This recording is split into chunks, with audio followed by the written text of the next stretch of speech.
Hi, I'm Paul Sage. I'm the creative director. I'm Nick Conkle. I'm the lead gameplay designer. I'm Chris Strauss. I'm the lead UX designer. So today we're going to be talking about something that's kind of near and dear to my heart, which is crafting. Having a failed attempt at shop class in high school, this is one of the areas where I feel like, hey, this is my fantasy. It's something where I can really stand out and make things for other players and for myself. All right, so here we are looking in the world, and I think it's pretty necessary to upgrade my armor at this point a little bit. One of the nice things I think about this spot is, not only is it visible on the horizon here, but if you see in your compass there, this is what we call a crafting locale that allows me to create special set items. And to make said items, you're definitely going to want to collect a variety of ingredients. So you can just pick them up in the world, no big deal, if you happen to come across them, but sometimes they're a little hard to find. And that's where, if you've leveled up enough in crafting, these skill points in Keen Eye are really valuable. And there's a Keen Eye for every type of material you might find in the world. And you can see in the background there. From a certain distance, those special crafting materials will light up such that they're easier to find and harvest. Again, it doesn't matter if you are a particular type of profession. Anybody can gather any kind of resource node in the world, which I think just makes it more fun. Yeah, I really like that we try to make it so that as you're exploring, it's just kind of around every nook and cranny. Anybody can go out and they can collect wood or they can collect these ingredients, right. But only the crafters who actually spend points on these things can see them highlighted in the world like that. You think you've seen them all, but then you look at an area with Keen Eye and you're like, oh man, there are a lot of flowers here to pick up. All right, this is one of the locations where you craft set pieces in the world, and you can only find it through exploring. So rather than just going to a city or a town to craft your gear, you come to these special places, and it's guarded by tigers. This is sweet cat-on-cat combat. Don't kill the cats. Oh, wow, I didn't even think about it that way. Why would you hurt your brother?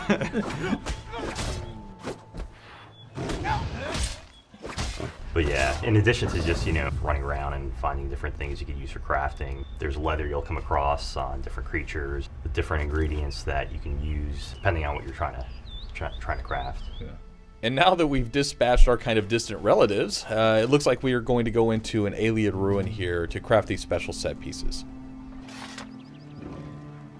So you can see that unlike a normal crafting station that you might find in a city or whatever, any items that you create here have the opportunity to create the Magnus's gift set bonus. And there's lots of these all throughout the world. You kind of have to explore and find them. And in this case, items that you create have the opportunity to get this special unique set bonus in addition to whatever normal customization you want to put on them, which we're sort of looking at here. This research is actually one of the things I really like about this system. We have traits, which are the innate properties of an item. Traits are things like it's sturdy and whatnot.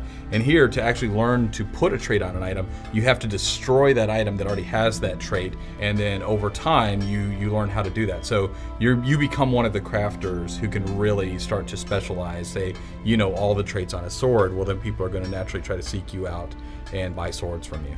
In this case right here, there's lots of opportunities in crafting to deconstruct or extract the valuable materials from anything you come across in the world, whether it be something that another player traded to you or that you found via loot or in a treasure chest or something along those lines. Everything you find is going to be useful to you in some way in crafting, if only to just advance your skill more.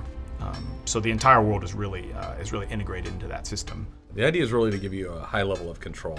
So you're controlling not only the material it's made out of, the level it's made out of, but the look of it, and then of course the innate properties of all the items here.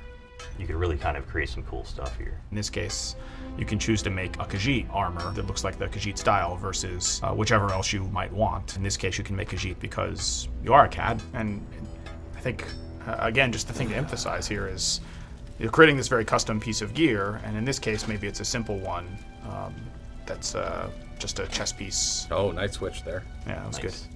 But as you play the game longer and longer, you might find the opportunity to use different styles. And the mechanisms that's accomplished through is via these racial motifs that you find all throughout the world that will teach you a different style of gear that you can make. So really, it's just like school, where they told you that everything you actually need to learn, you can learn in a book.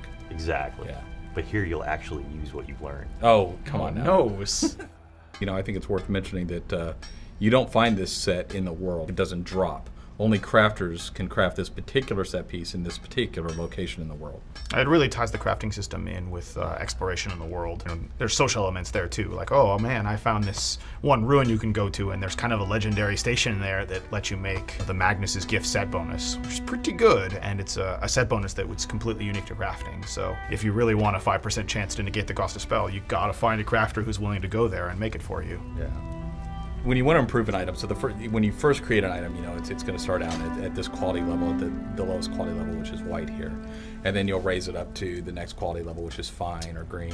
And to do that, you have to have tempers in the case of blacksmithing. And so here we have a honing stone temper.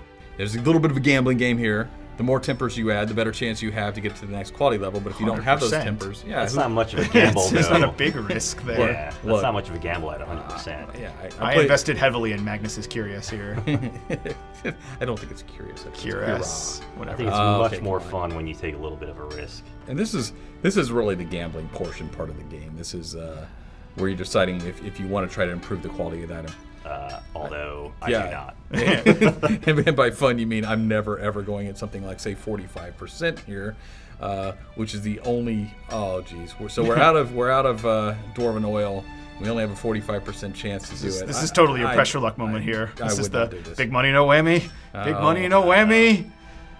Yeah! Got it in one. Oh, Nice. okay, come on. Yeah. Did not think that was going to go through. That was risky, but it was worth it. I live for the buzz. Look how much cooler that looks. So much more stylish. Right. But look at this. Compliment your There name. we go. And then when you Now start it's all to fully matching? upgrade, yeah. So I mean, I think the thing to end with is that crafters are super valuable.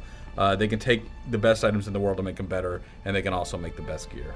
Plus that armor just really makes your eyes pop. And cats.